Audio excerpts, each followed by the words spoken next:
ಕೃಷ್ಣಾ ಮೇಲ್ದಂಡೆ ಯೋಜನೆಗಾಗಿ ಸಂತ್ರಸ್ತರ ಹೋರಾಟ, ಆಯುಕ್ತರ ಕಚೇರಿ ಮುಂಭಾಗದಲ್ಲೇ ಸಂತ್ರಸ್ತರ ಹೋರಾಟ. ಕೃಷ್ಣಾ ಮೇಲ್ದಂಡೆ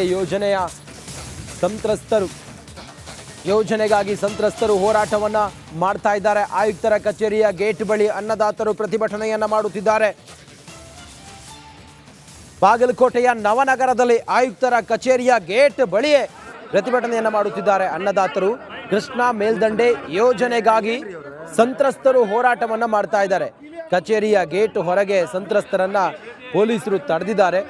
ಆಯುಕ್ತರ ಕಚೇರಿ, ಆ ಕಚೇರಿಯ ಮುಂಭಾಗದ ಗೇಟ್ ಇದೆಯಲ್ಲ, ಆ ಗೇಟ್ ಮುಂದೆನೆ ಪ್ರತಿಭಟನಾಕಾರರು, ರೈತರು, ಅನ್ನದಾತರು ಪ್ರತಿಭಟನೆಯನ್ನ ಮಾಡ್ತಾ ಇದ್ದಾರೆ. ಬಾಗಲಕೋಟೆಯ ನವನಗರದಲ್ಲಿ ಆಯುಕ್ತರ ಕಚೇರಿಯ ಮುಂಭಾಗದಲ್ಲೇ ಪ್ರತಿಭಟನೆ ಮಾಡುತ್ತಿದ್ದಾರೆ. ಈ ಕುರಿತು ಮತ್ತಷ್ಟು ಮಾಹಿತಿಯೊಂದಿಗೆ ನಮ್ಮ ಪ್ರತಿನಿಧಿ, ಬಾಗಲಕೋಟೆಯ ಪ್ರತಿನಿಧಿ ಸಿದ್ದು ದುತ್ತರಗಾವಿ ಈಗ ದೂರವಾಣಿ ಸಂಪರ್ಕದಲ್ಲಿದ್ದಾರೆ. ಸಿದ್ದು, ಪ್ರತಿಭಟನೆಕಾರರು ಏನ್ ಹೇಳ್ತಾ ಇದ್ದಾರೆ? ಪೊಲೀಸ್ ಬಂದೋಬಸ್ತ್ ಹೆಂಗಿದೆ, ಮತ್ತೆ ಅಲ್ಲಿ ಏನೇನು ಹೈಡ್ರಾಮಗಳಾಗ್ತಾ ಇದ್ದಾವೆ? ಸಿದ್ದು. ರಂಜಿತ್, ಈಗಾಗಲೇ ಕೃಷ್ಣಾ ಮೇಲ್ದಂಡೆ ಯೋಜನೆಗೆ ಆಗ್ರಹಿಸಿ ಸಂತ್ರಸ್ತರ ಹೋರಾಟ ಇವತ್ತಿನ ದಿನ 3ನೇ ದಿನಕ್ಕೆ ಕಾಲಿಟ್ಟಿದ್ದು, ಸಂತ್ರಸ್ತರ ಹೋರಾಟ ಪುನರ್ವಸತಿ ಹಾಗೂ ಪುನರ್ ನಿರ್ಮಾಣ ಕಚೇರಿಗೆ ಮುತ್ತಿಗೆ ಹಾಕುವ ಒಂದು ಕೆಲಸ ಕೂಡ ಇವತ್ತಿನ ದಿವಸ ಸಂತ್ರಸ್ತರು ಮಾಡ್ತಾರೆ. ಆದ್ರೆ ಆಯುಕ್ತರ ಕಚೇರಿಯ ಬಳಿಗೆ ತಗಲ್ತಿದ್ದಂತೆ ಏನು ಪೊಲೀಸರು ಕೂಡ ಬಹಳಷ್ಟು ಬಂದೋಬಸ್ತುಗಳನ್ನು ಮಾಡಿದಂತವರು ಕೂಡ ಆ ರೈತರನ್ನು ತಡೆಯುವಂತ ಕೆಲಸ ಆಗ್ತಾ ಇದೆ. ಅಲ್ಲೇ ಏನು ಆಯುಕ್ತರು ಮತ್ತು ಸಂತ್ರಸ್ತರ ಮಧ್ಯೆ ವಾಗ್ವಾದವು ಕೂಡ ನಡೆಯುತ್ತೆ. ಆದ್ರೆ ಅಲ್ಲಿವರೆಗೂ ಕೂಡ ನುಗ್ಗಲ್ಲ, ಕಚೇರಿಯ ಒಳಗೆ ನುಗ್ಗಲು ನುಗ್ಗಲಾಟ ಕೂಡ ನಡೀತೆ. ಕಚೇರಿ ಗೇಟ್ ಹೊರಗೆ ಸಂತ್ರಸ್ತರ ತಡೆಯುವಂತ ಕೆಲಸ ಪೊಲೀಸರು ಮಾಡ್ತಾರೆ. ಏನು ಪಕ್ಷಾತೀತವಾಗಿ ಹೋರಾಟ ಕೈಗೊಂಡಂತ ಹಿನ್ನೆಲೆಯಲ್ಲಿ ಇಲ್ಲಿ ಬಿಜೆಪಿ ಮತ್ತು ಕಾಂಗ್ರೆಸ್ ಪಕ್ಷದ ಎರಡೂ ಮುಖಂಡರು ಕೂಡ ಇರ್ತಾರೆ. ಜೊತೆಗೆ ಅಲ್ಲಿ ಏನು ಶಾಸಕರಾದಂತಹ ಸಿದ್ದು ಸೌದಿಯವರು ಕೂಡ ಬಂದಿರ್ತಾರೆ. ಈ ಹಿನ್ನೆಲೆಯಲ್ಲಿ ಸಾಕಷ್ಟು ವಾಗ್ವಾದ ಆಗುತ್ತೆ.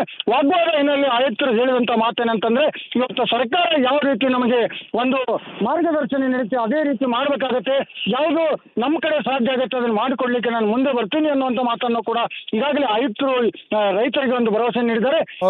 ಈ ಒಂದು ಹೋರಾಟ ಮುಂದೆ ಏನು ಸುವರ್ಣಸೌಧದ ಮುಂದೆ ಕೂಡ ನಡೆಯುತ್ತೆ ಅನ್ನುವಂತ ಮಾತನ್ನು ಕೂಡ ಈಗಾಗಲೇ ಸಿದ್ದು ಸೌದಿ ಅವರು ಹೇಳಿದ್ದಾರೆ. ಜೊತೆಗೆ ಏನಂತಂದ್ರೆ, ಒಂದು ವೇಳೆ ಸರ್ಕಾರ ಇದಕ್ಕೆ ಸ್ಪಂದಿಸದಿದ್ದರೆ ಉತ್ತರ ಕರ್ನಾಟಕ ಹೋರಾಟ ಏನು ಬೇರೆ ಮಾಡುವ ಉದ್ದೇಶವು ಕೂಡ ನಾವು ಮಾಡ್ತೀವಿ ಅನ್ನುವಂತ ಒಂದು ಮಾತನ್ನು ಕೂಡ ಸಿದ್ದು ಸೌದಿ ಅವರು ತೇರದಾಳ ಶಾಸಕರು ಹೇಳಿದ್ದಾರೆ. Ranjith. Okay Siddu, thank you ಮಾಹಿತಿಗಾಗಿ. ಚರ್ಚೆಗಳಾಗ್ತಾ ಇದೆ. ಈ ಮಧ್ಯೆ ನಿನ್ನೆಯಷ್ಟೇ ಸ್ವತಃ CM Siddaramaiah, DCM DK Shivakumar ಇದಕ್ಕೆ ಫುಲ್ ಸ್ಟಾಪ್ ಇಟ್ಟಾಗಿತ್ತು. ಈ ಮಧ್ಯೆ ಹೋಮ್ ಮಿನಿಸ್ಟರ್ ಮಾತಾಡಿರುವಂತಹ ಆ ಒಂದು ಮಾತು ಬೇರೆ ರೀತಿಯ ಟ್ವಿಸ್ಟ್ಗೆ ಕಾರಣ ಆಗ್ತಾ ಇದೆ. ಅಷ್ಟಕ್ಕೂ ಹೋಮ್ ಮಿನಿಸ್ಟರ್ ಆಡಿದ ಆ ಮಾತೇನು, ಮತ್ತೇನೆಲ್ಲ ಬೆಳವಣಿಗೆ ಆಗ್ತಾ ಇದೆ ಈ ಅಧಿಕಾರ ಹಸ್ತಾಂತರದ ವಿಚಾರವಾಗಿ ಒಂದು ವರದಿ ಇದೆ, ನೋಡ್ಕೊಂಬರೋಣ.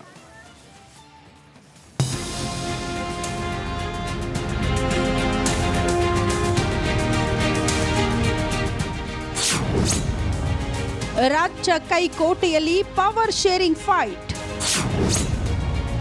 ಸಿಎಂ ಡಿಸಿಎಂ ಮಧ್ಯೆ ಕುರ್ಚಿಗಾಗಿ ಕಾದಾಟ. ಪಂಚ ಗ್ಯಾರಂಟಿಗಳ ಮೂಲಕ ಅಧಿಕಾರಕ್ಕೆ ಬಂದ ರಾಜ್ಯ ಕಾಂಗ್ರೆಸ್ನಲ್ಲಿ ಸದಾ ಒಂದಿಲ್ಲೊಂದು ತಲೆನೋವು ಶುರುವಾಗ್ತಿದೆ. ಇದೀಗ ಮತ್ತೆ ಪವರ್ ಶೇರಿಂಗ್ ಫೈಟ್ ಮುನ್ನೆಲೆಗೆ ಬಂದಿದೆ. ಕಾಂಗ್ರೆಸ್ ಸರ್ಕಾರ ಅಧಿಕಾರಕ್ಕೆ ಬರ್ತಿದ್ದಂತೆ 50-50 ಪವರ್ ಶೇರಿಂಗ್ ಬಗ್ಗೆ ನಿಮ್ಮ ರಿಪಬ್ಲಿಕನ್ ಮೊದಲು ವರದಿ ಬ್ರೇಕ್ ಮಾಡಿತ್ತು.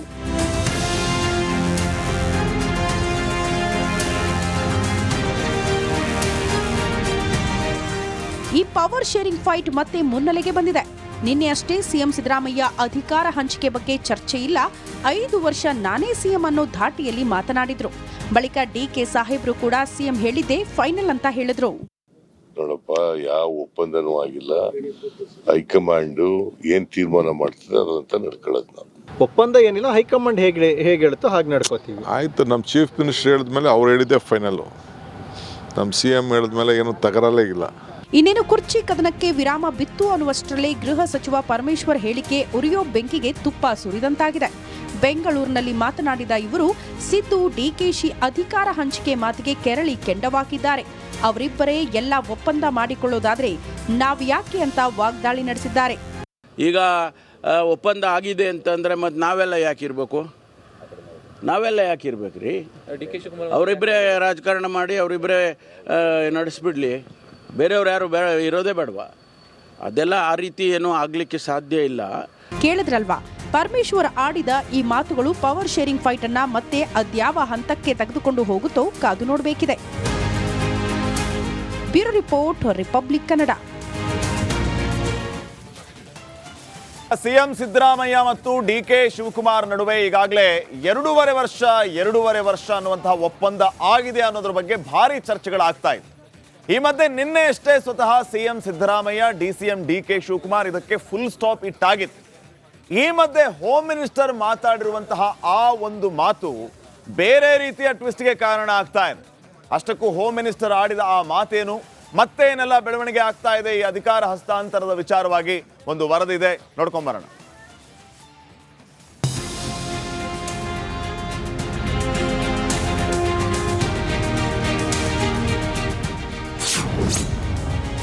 ರಾಜ್ಯ ಕೈಕೋಟೆಯಲ್ಲಿ ಪವರ್ ಶೇರಿಂಗ್ ಫೈಟ್.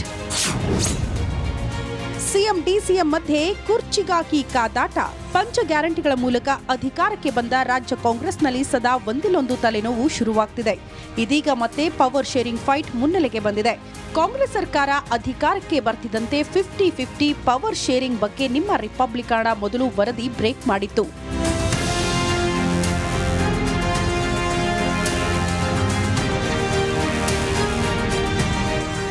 ಈ ಪವರ್ ಶೇರಿಂಗ್ ಫೈಟ್ ಮತ್ತೆ ಮುನ್ನೆಲೆಗೆ ಬಂದಿದೆ. ನಿನ್ನೆ ಅಷ್ಟೇ ಸಿಎಂ ಸಿದ್ದರಾಮಯ್ಯ ಅಧಿಕಾರ ಹಂಚಿಕೆ ಬಗ್ಗೆ ಚರ್ಚೆ ಇಲ್ಲ, 5 ವರ್ಷ ನಾನೇ ಸಿಎಂ ಅನ್ನೋ ಧಾಟಿಯಲ್ಲಿ ಮಾತನಾಡಿದ್ರು. ಬಳಿಕ ಡಿ.ಕೆ. ಸಾಹೇಬ್ರು ಕೂಡ ಸಿಎಂ ಹೇಳಿದ್ದೆ ಫೈನಲ್ ಅಂತ ಹೇಳಿದ್ರು. ನೋಡಪ್ಪ, ಯಾವ ಒಪ್ಪಂದನೂ ಆಗಿಲ್ಲ. ಹೈಕಮಾಂಡ್ ಏನ್ ತೀರ್ಮಾನ ಮಾಡ್ತದೆ ಅದಂತ ನಡ್ಕೊಳ್ಳೋದು ನಾವು. ಒಪ್ಪಂದ ಏನಿಲ್ಲ, ಹೈಕಮಾಂಡ್ ಹೇಗೆ ಹೇಳುತ್ತೋ ಹಾಗೆ ನಡ್ಕೋತೀವಿ. ಆಯ್ತು, ನಮ್ಮ ಚೀಫ್ ಮಿನಿಸ್ಟರ್ ಹೇಳಿದ್ಮೇಲೆ ಅವ್ರು ಹೇಳಿದ್ದೆ ಫೈನಲ್ಲು.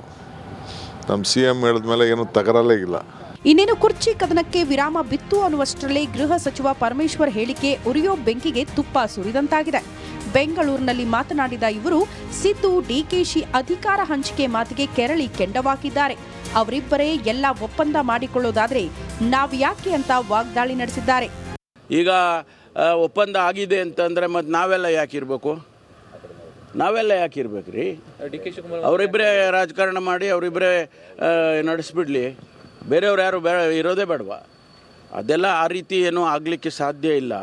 ಕೇಳಿದ್ರಲ್ವಾ, ಪರಮೇಶ್ವರ್ ಆಡಿದ ಈ ಮಾತುಗಳು ಪವರ್ ಶೇರಿಂಗ್ ಫೈಟ್ ಅನ್ನ ಮತ್ತೆ ಅದ್ಯಾವ ಹಂತಕ್ಕೆ ತೆಗೆದುಕೊಂಡು ಹೋಗುತ್ತೋ ಕಾದು ನೋಡಬೇಕಿದೆ. Bureau report, Republic Kannada. ಗ್ರಾಮದ ದರ್ಗಾ ಏನಿದೆಯಲ್ಲ, ಮುಸ್ಲಿಮರ ಪವಿತ್ರ ಯಾತ್ರಾ ಸ್ಥಳ, ಇದು ಮುಜರಾಯಿ ಇಲಾಖೆಗೆ ಸೇರಿದ್ದು. ಇಲ್ಲಿ ಸೆದುಬಾವಿ ಹಾಗೂ ಕಲ್ಯಾಣಿಯನ್ನ ಮುಚ್ಚಿ ದರ್ಗಾವನ್ನ ನಿರ್ಮಾಣ ಮಾಡಿದ್ದಾರೆ ಅನ್ನೋದು RTI ಕಾರ್ಯಕರ್ತ ವೀರಭದ್ರೇಗೌಡ ಅವರ ಆರೋಪ ಆಗಿದೆ. RD 26 CDF 62 ಸ್ವಲ್ಪ ಮಿಸ್ ಆಗಿದೆ. ಡೇಟ್ 6/4/28ರಂತೆ ಮುರುಗಮಲ್ಲ ಫಕೀರ್ ಶಾವಾಲಿ ಜಾಗಕ್ಕೆ ಸೇರಿದ್ದು. ಈ ಸರ್ವೆ ನಂಬರಿನಲ್ಲಿ ಒಂದು ನೀರಿನ ಸೇದುಬಾವಿ, ಮಂಟಪಗಳು 64,